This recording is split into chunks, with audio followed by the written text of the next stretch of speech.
এর সাথে একটু ভাব জমাইতে হইব। হ্যালো মিস্টার, আমি মন্টু, উগান্ডা থেকে আসছি।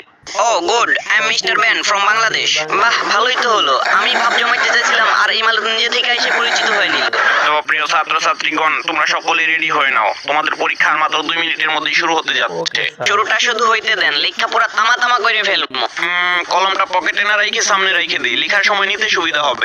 আমারে দেখায় রাখলো মনে হচ্ছে, আমারটাও সামনে রেখে দিই। আমি কি মনে করছ আনি নাকি? পেন্সিলটাকেও সামনে রেখে দিই। যেই না একটুটুকু পেন্সিল আনছে, তাও আবার আমারে দেখাইতে আসছে। এই যে দেখো চান্দু, আমি তোমার যে বড়টা নিয়ে আসছি, তাও আবার নতুন। ফোনের পুত কই থেকে আসছে, আমার সাথে পাঙ্গা নিতে আসছে।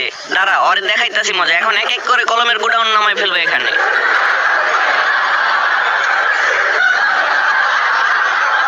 না, কম কম লাগতেছে, আরো বের করতে হবে। কই গেল? এই তো পেয়েছি। টানটানা। ওয়েট, শুধু কলমে হবে না, আরো কিছু বের করতে হবে। ওকে বুঝিয়ে দিতে হবে আমি কোন ক্ষেতের মূলা। এই